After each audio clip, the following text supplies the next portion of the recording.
Ruta Nacional Malvinas es el espacio creado por Rubén Russo allí en Berazategui para conocer, desarrollar, recuperar la historia de nuestras Islas Malvinas, los protagonistas de lo que fue la guerra por la recuperación de ese territorio, la actualidad y, en el caso de la edición de hoy, generar todos los conocimientos que están relacionados con el derecho. El título de hoy es La batalla legal, es posible ganarla, y tenemos un entrevistado de lujo. Primero nos vamos a ir a Berazategui para encontrarnos con Rubén Russo. Rubén, buenas noches, ¿cómo estás? Buenas noches a toda la audiencia, ¿cómo están? Bien, Rubén, bueno, ahí lo tenemos a uno de los especialistas, yo diría de los más sólidos especialistas en derecho internacional relacionado con nuestras Islas Malvinas. Es también un hombre que está muy vinculado a nuestra Patagonia. Bueno, además de ser abogado, ha recibido o se ha recibido como doctor en Derecho Internacional en la Universidad de Nueva York. Tiene un currículum realmente impecable. Es un orgullo tenerlo aquí, a el doctor Pablo Garay. Pablo, buenas noches, ¿cómo estás? Hola, ¿qué tal? Saludo a ustedes y a toda la audiencia. Pablo, un verdadero placer, un orgullo tenerte aquí para generar y sumar conocimientos sobre el derecho que nos asiste como argentinos y argentinas para decir que nuestras islas son patagónicas, son argentinas. He visto por allí algunas de tus presentaciones nacionales e internacionales con el título La batalla legal, es posible ganarla. ¿Por qué ese título? Sí, principalmente porque mientras más estudio, digamos, se avanza en el conocimiento. Actualmente estoy estudiando genocidio y terminé hace cuestión de un par de semanas en una universidad de Ecuador, la especialización en Derecho Internacional Humanitario, que tiene que ver con las guerras, con todo este suceso que no se respetó, ya lo hemos charlado en foros, no se respetaron los convenios de Ginebra y Argentina tiene una posición para ganar trillones de dólares, no millones ni billones, trillones de dólares. Después de eso reflexioné mucho y la batalla tradicional, lo que es la guerra tradicional en su modo más, más tradicional y crudo, como fue la Segunda Guerra Mundial, la Guerra de Vietnam, todos los enfrentamientos bélicos, hoy Argentina no está en condiciones eh, económicas y tampoco tiene el material y el recurso humano tan preparado para una guerra siglo XXI. Más Exacto. allá de que nos encantaría que Argentina tenga esa fuerza, hoy dentro del famoso inventario que se hace Argentina no tiene esos recursos, pero sí tiene recursos legales y con muchas chances de ganar. Rubén, Pablo, buenas noches, ¿cómo estás? Hola, ¿qué tal? Un saludo. Un gusto tenerte acá, muy agradecido por brindarte plenamente para la charla de hoy. Quiero decir también, Sergio, que pues, bueno, Pablo es un investigador en cuestiones históricas del tema de Malvinas y la ciencia del derecho. También, como dijiste, es doctor en Derecho Internacional. Hizo la especialización en Derecho Internacional Privado, la diplomatura de Comercio Internacional con China, el Derecho Internacional Humanitario, que él lo acaba de nombrar, y ha brindado y participado de un sinnúmero de conferencias, congresos y seminarios. Así que muy agradecido porque estés ahí, Pablo, y nos gustaría también que un poco nos siga desarrollando esto que comenzamos charlando y que también por ahí nos pongas en contexto o nos expliques un poco qué es esto del derecho internacional. Sí, el derecho internacional, bueno, muchas veces les comentamos a mucha gente que antiguamente se estudiaba en los 80 o en los 90 con un solo libro, que era una materia como de relleno, curricular, que la persona la seguía como una obligación y después no la veía nunca más porque probablemente tenía alguna noción cuando miraba un diario o alguna crisis internacional y después se olvidaba. El abogado tradicional ejerce mucho derecho usual y eso lleva, a mi entender, a que pierdan el foco intelectual. Es muy interesante también, como una rama del derecho, pero pierden el foco del internacional. Y el internacional lleva a que uno esté investigando relacionado con la historia, también relacionado con conflictos y con evadir un poco el derecho usual, o sea, el tema del local del día a día, pero tiene otro tipo de satisfacciones. Y precisamente en esto el derecho internacional humanitario abre distintas aristas y nos muestra distintas cosas que hay países potencia, como por ejemplo Gran Bretaña, en su momento fue Portugal, en su otro momento fue España. Esos países potencia, ellos sí tienen el derecho internacional inculcado, saben cómo manejarse y llegar a distintas jurisdicciones, saben los idiomas, saben los interrogatorios, saben las costumbres de la gente de distintos lugares y distintas latitudes, porque su vocación siempre fue ser potencias marítimas. En cambio, Argentina no tuvo esa vocación. Argentina resistió un avance en el 82, resistió muchos avances, pero un avance bélico en el 82 lo resistió muy bien y les ganó, a mi entender, porque se habla del informe que está cerrado 100 años y ellos no pueden revelar que sus muertos han sido mucho más de 1000, que ellos dicen que fueron solo 1000, han sido muchísimos más. Y todo esto hace a que el derecho internacional nos abra distintas puertas y nos abra distintas aristas para trabajar y estudiar y comprender más el tema y quizás llegar a una solución de poder ganar esto. Pablo, bueno, para tener una posición favorable en el marco de este derecho internacional humanitario, ¿en qué foros podría la Argentina presentar estos fundamentos?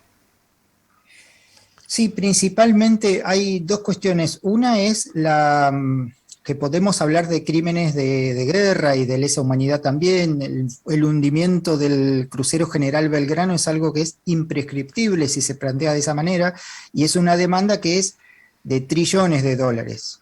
Y no creo que todavía Argentina se haya planteado. Se lo planteó tiempo atrás, pero no se lo planteó seriamente de parte de Cancillería.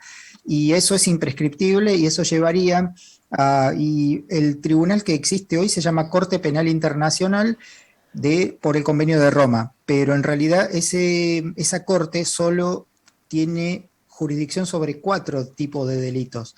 Yo creo que debería ir a La Haya.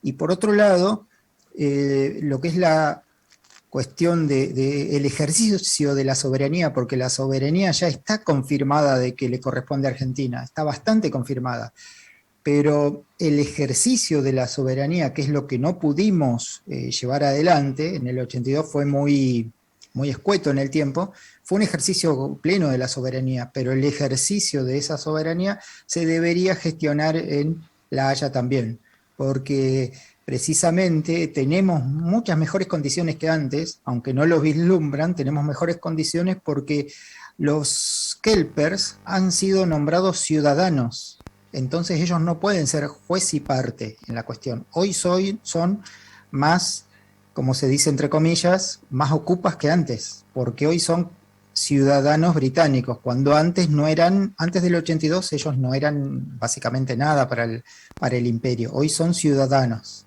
quizás de segunda clase, pero son ciudadanos y no pueden ser juez y parte y eso nos deja en una posición muchísimo mejor para enfrentar un litigio internacional. Pablo, ante una hipótesis de presentación argentina ante el Tribunal de la Haya, ¿se podría hacer confluir lo que ha determinado la ONU más esta visión o este perfil de derecho internacional humanitario? Sí, sí, plenamente, porque se podrían hacer cumplir varias cuestiones que se vinieron trabajando tiempo atrás, como la resolución 2065, la violación del TIAR, que fue realmente paupérrima y poca gente lo sabe. Si quieren la crítica, que es casi una primicia porque poca gente lo sabe en el continente, es que Joe Biden, él fue senador en el 82 y el presidente era Ronald Reagan. Y hay videos, está grabado, que ellos utilizaron una técnica que es básicamente desinformar al enemigo, o el enemigo éramos nosotros, porque ellos nunca van a estar de acuerdo con nosotros, desinformar al contrincante y apelar a que esto había sido una guerra de agresión, que había sido una invasión. Esa invasión, entre comillas, para él, ameritaba que él pueda operar y gestionar y hacer ese famoso cabildeo que en Argentina es tan común en los políticos. Él gestionó eso en Naciones Unidas y obtuvo un famoso paper. Cuando él obtiene ese paper, ese pequeño escrito que le reconoce que había carácter de agresión, él denunció el TIAR. Junto con otra gente denunciaron el TIAR. Es decir, no quisieron salir en ayuda de sus de gente del mismo continente, porque estaba firmado eso. También hubo países que denunciaron el TIAR, pero lo denunciaron por inaplicabilidad, como lo denunció Fox hace años, ¿no? En el 2002. En México, él dijo que no era muy aplicable porque era poco real.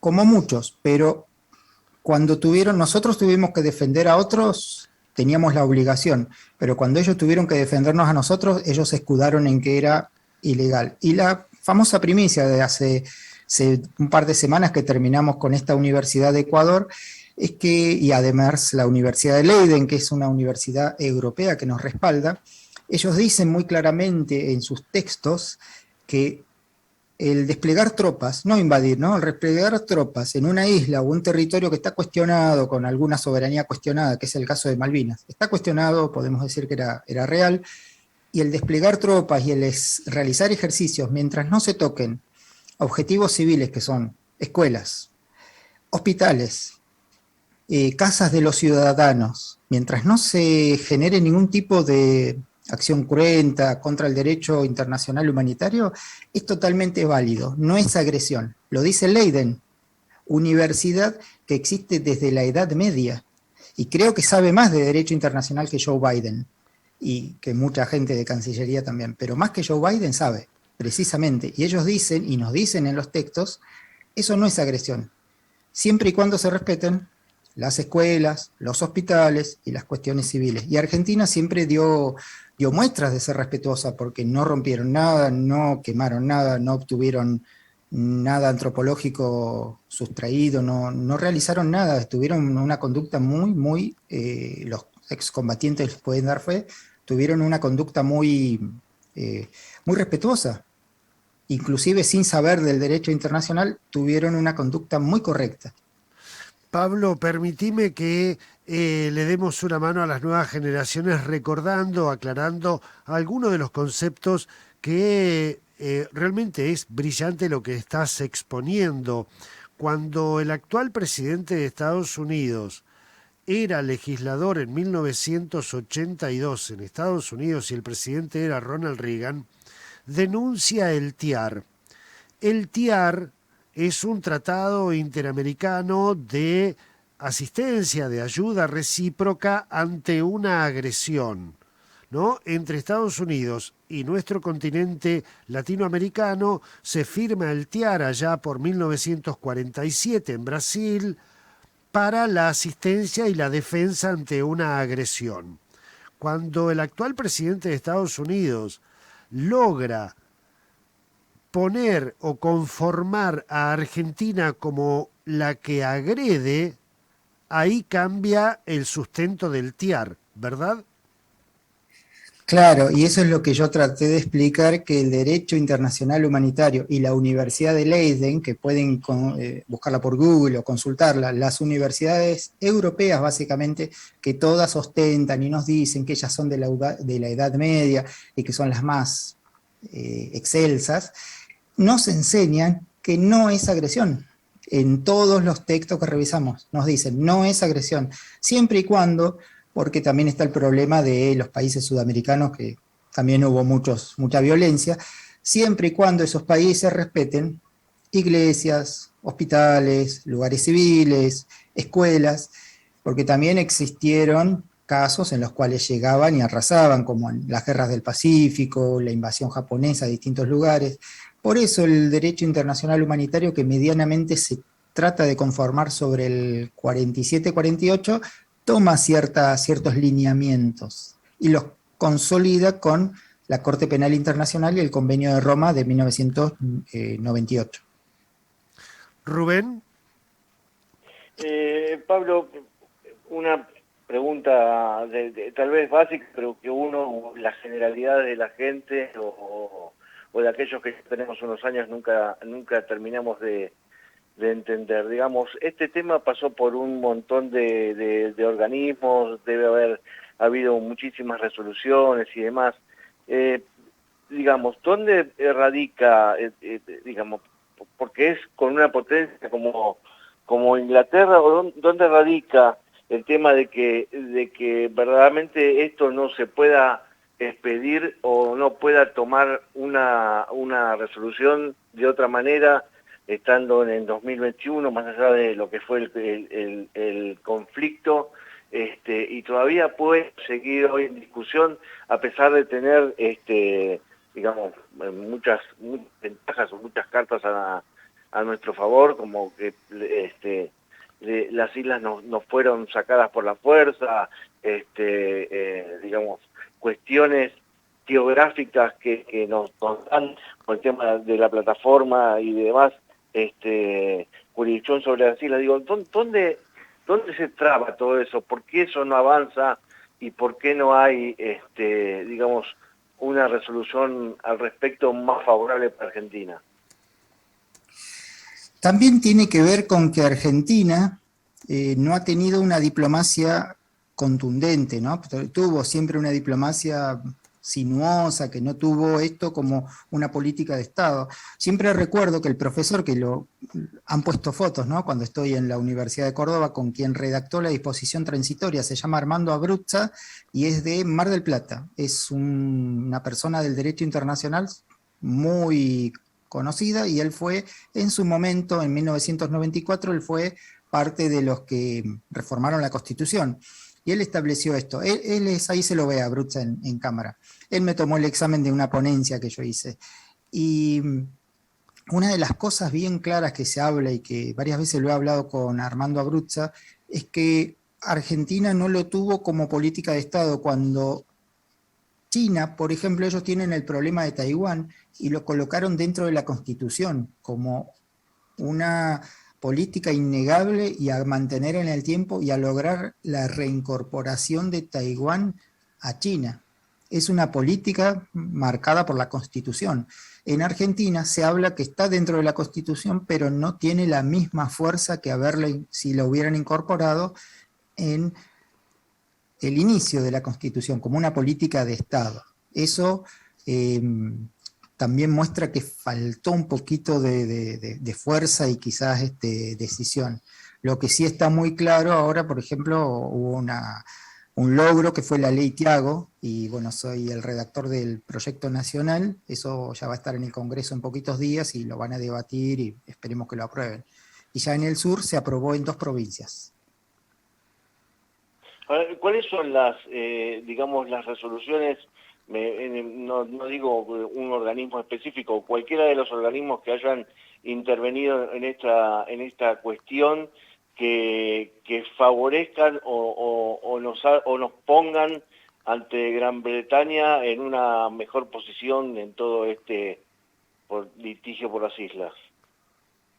Y la primera resolución fue la 2065, una resolución bastante contundente, que es de Naciones Unidas, que estableció la necesidad del diálogo y bueno, que no se viole la soberanía argentina. Es una resolución muy interesante. Después hubo otras resoluciones que quizás Naciones Unidas tuvo una gran presión de parte de Joe Biden, pero no tuvo una buena presión de parte de Nicanor Costa Méndez, porque Nicanor Costa Méndez si recordamos cómo llegó, también llegó por ciertas maniobras políticas. Él era apuntado por el Opus Dei, que es un grupo de la Iglesia, y Galtieri necesitaba a alguien que pertenezca a esos grupos, y además ellos coordinaron y dialogaron y vieron qué podían hacer con lo que sucedió en 1978, la mediación papal, que estaba en camino. Entonces Galtieri, como una prenda de, se dice, negociación, o como una muestra hacia la Iglesia, le otorgó esa cancillería a un hombre de la Iglesia, o sea, básicamente del mismo equipo de la Iglesia que en ese momento estaba llevando adelante la mediación papal, por la cual nos roban, porque nos roban el canal de Beagle, y nos roban y realizan un cambio de las fronteras y entregan una barbaridad de kilómetros cuadrados a Chile y por ende a Inglaterra. ¿Te referís al tema de las islas Picton, Nueva y Lennox? Exacto, porque eso se regía por un principio que se llamaba de las aguas, y las aguas del Pacífico pertenecían a Chile y las aguas del Atlántico pertenecían a Argentina. Eso se violó, en 1984 se aprobó, pero se violó básicamente con la mediación papal, y se las regalaron a, bueno, básicamente a Chile y a Gran Bretaña por un tratado secreto que tienen ellos, que van a utilizar esas islas como bases a futuro y todo. Ya tuvimos un avance hace un par de semanas, sí, hace 4 semanas tuvimos un avance en el cual Chile mostró que ellos estaban dispuestos a avanzar sobre un territorio que ya es argentino, que es un territorio que se ganó básicamente en Naciones Unidas, en una comisión que se llama la Comisión del Derecho del Mar, que es la plataforma continental submarina extendida a 380 millas. Y ellos avanzaron sobre eso con una publicación, y ahora van a avanzar sobre la Antártida probablemente. Pablo, bueno, tenemos muchísima audiencia en nuestra Patagonia, en todo el país, pero por ejemplo, Pablo Marcelo Arbeleche, que es investigador, es un pionero de la investigación de la aeronáutica en nuestra Patagonia, te saluda y pide que si podés hablar o poner la óptica en el derecho aeronáutico con respecto a nuestras Islas Malvinas. Sí, lo conozco a Pablo, he participado en muchas conferencias, y sí, el derecho aeronáutico tiene una particularidad. El derecho aeronáutico se dilucidan por los convenios de Chicago de 1944, y la cuestión de Malvinas, ellos establecieron en 1982 una zona de exclusión, y esa zona de exclusión eran 200 millas. Ahora ampliaron un poco más la zona de exclusión hacia el este por alguna producción petrolera y bueno, de ictícola. Y lo que es el espacio aéreo debería estar plenamente liberado, pero ellos tienen una situación en la cual se puede decir que ganaron una guerra. Argentina realizó una rendición sobre los finales, ¿no? Sobre junio, la realizó Benjamín Menéndez, y en teoría debería estar libre el espacio, pero en la realidad ellos tienen una ley de derribo muy rígida y muy clara. Entonces ellos tienen el disparo, que es un aviso, el primer aviso, y después ya tienen la ley de derribo, porque ellos es como que cuadruplicaron el personal militar en las islas desde el 82. Y realizaron muchísimas inversiones, e inclusive realizaron algo que muchos excombatientes, amigos, yo les cuento, y ellos desean ir a las islas, pero el aeropuerto antiguo ya no está más ahí, está mucho más al sur. Lo cambiaron de lugar y le hicieron unas instalaciones súper grandes. Bueno, ahí están viendo en pantallas cuando entregué una donación y una tesis y un libro a los excombatientes de Córdoba.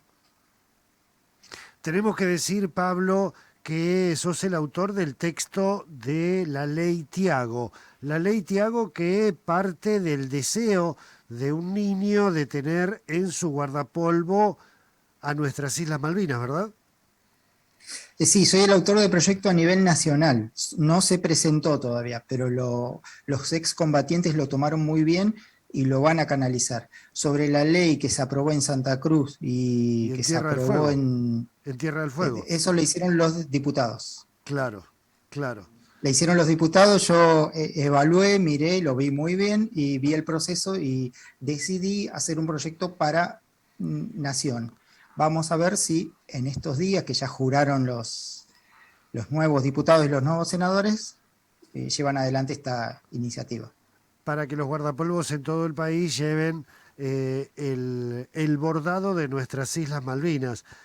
Porque nos Sí, tiene preguntaba... que ver con la, sí, perdón, le comento algo, tiene que ver con la malvinización y tiene que ver no solo con la malvinización, tiene que ver con una toma de conciencia, porque esa toma de conciencia hace a que el niño no sea permeable, todo desde la edad temprana, no sea permeable a una cuestión de desinformación o extranjerización, ¿no? Una de las Exactamente. cosas que siempre me dicen, ¿por qué estudias tanto inglés o por qué trabajas tanto en inglés? Y yo les explico, el derecho internacional tiene un idioma, que es el inglés. Entonces es básicamente el 80% de nuestro texto, de lo que leemos es en inglés, pero no significa amor por un territorio extranjero, significa un medio de comunicación. Es como negarse a la informática o algo así, ¿no? Claro, no, no, totalmente. Pablo, bueno, este análisis, este enfoque, este marco conceptual, teórico y jurídico que vos estás planteando, ¿qué repercusión ha tenido en la Cancillería argentina y qué repercusión has visto cuando lo has expuesto ante especialistas o autoridades internacionales? Sí, la repercusión ante la Cancillería siempre ha sido, digamos, bien aceptada, a veces con un poco de quietud, porque podemos decir que de parte de los políticos hubo momentos de apoyo y hubo momentos en que ellos firmaban cosas que no eran buenas y terminó generando una situación de distancia con muchos excombatientes y personas académicas. Y con los excombatientes y la población en general, excelente. Siempre ha sido mucho más fervorosa la gente que el que está en cargos políticos o en etapas decisorias. Siempre ha sido muchísimo más.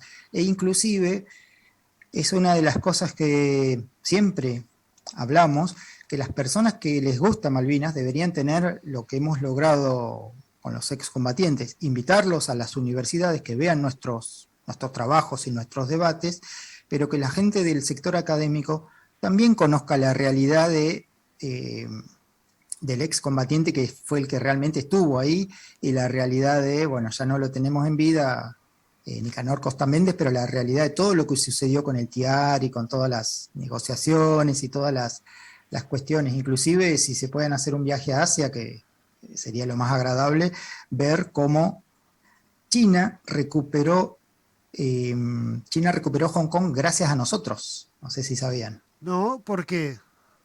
Gracias a Argentina recuperó Hong Kong. Ellos nos deben a nosotros recuperar Hong Kong, porque cuando se produce el 82, a los 4 días, que es increíble para el protocolo de la reina, a los 4 días, pasaron 4 días y ella se tomó un avión directo a Hong Kong a realizar un pre-diálogo para un pacto que después en 1984 llevó a una declaración conjunta que llevó a que ellos pongan plazo hasta 1997 para la entrega total de Hong Kong a China. Pero ella lo hizo en 4 días porque sus asesores le dijeron que si esto de Malvinas no lo podía controlar, otros focos se le iban a ocasionar en el mundo. Y también los portugueses, en 1999 aproximadamente, liberaron plenamente la zona de Macao, que Macao es una pequeña zona que habla portugués, todavía era parte de la corona portuguesa, pero fue muy pacífica, porque fue todo por tratado, fue pacífico, es más, hicieron todo un tratado por el cual China permite que haya casinos, permite que haya zonas francas, totalmente comercial, pero la que realmente se le debe al pueblo argentino es Hong Kong. Mirá vos. Hay un libro que lo tiene nuestro amigo Carlitos. Hay un libro que no tiene nuestro amigo Carlitos de General Rodríguez, que se llama De Malvinas a Hong Kong, que es de un escritor argentino y está en una librería en Buenos Aires, así perdida. Mirá vos. Rubén, Hoy quería preguntarte, ¿cómo están, digamos, el tema de digamos, después de la posguerra? ¿Cómo quedaron el tema de las negociaciones por la soberanía y si se hicieron bien o no las cosas y si se hicieron las cosas que se tenían que hacer o no? Y en realidad lo que tuvo esta, entre comillas, guerra es que quedó en stand-by durante todos los 80, quedaron con todos los sucesos que tuvo el mundo, la perestroika. Ese es, bueno, Armando Abruzza, el redactor de la disposición de la Constitución. Bueno, les sigo comentando, la cuestión quedó en los 80 bastante paralizada. Luego en los 90 llegaron los acuerdos secretos de Madrid que no le hicieron bien a Argentina, y después hubo como un reacomodamiento y una tomada de fuerza de parte de los excombatientes que empezaron con sus reclamos.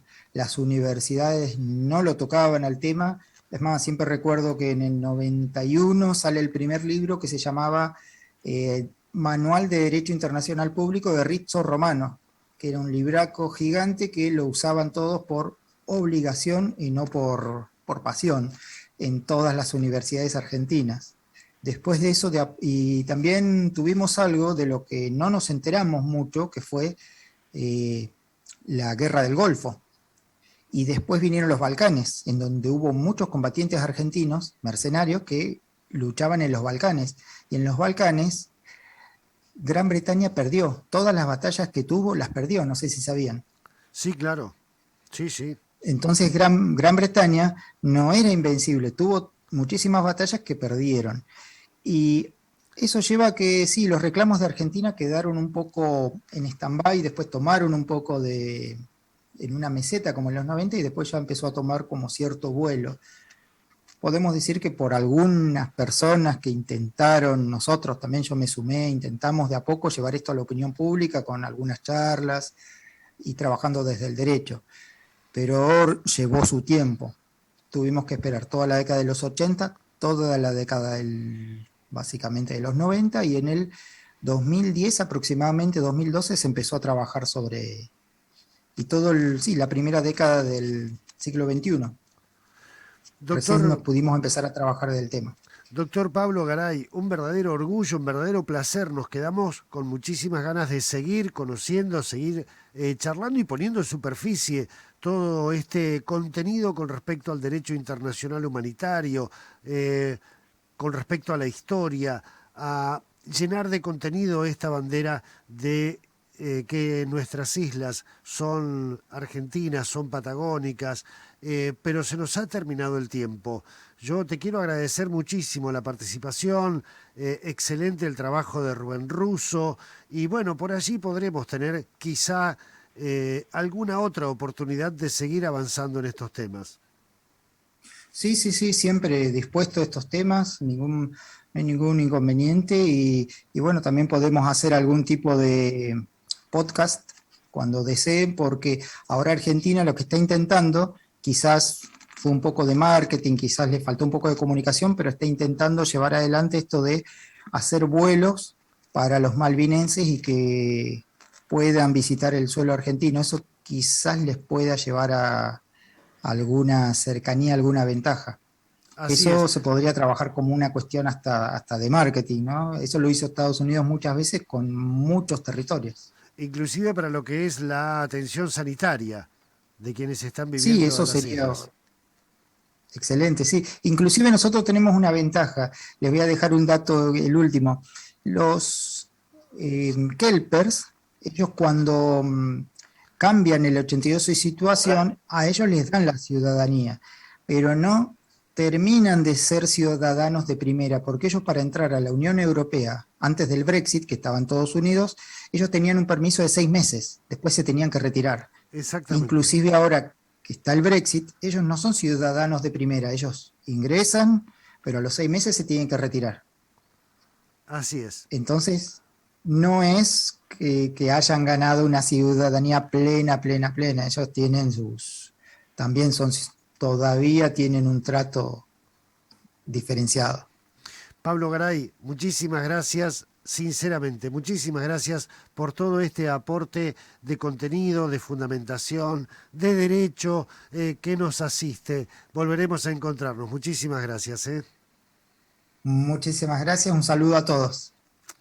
Rubén Russo, bueno, muchísimas gracias también a vos, felicitaciones por este trabajo y por haber tenido esta posibilidad de lujo de contar en nuestra Ruta Nacional Malvinas con el doctor Pablo Garay.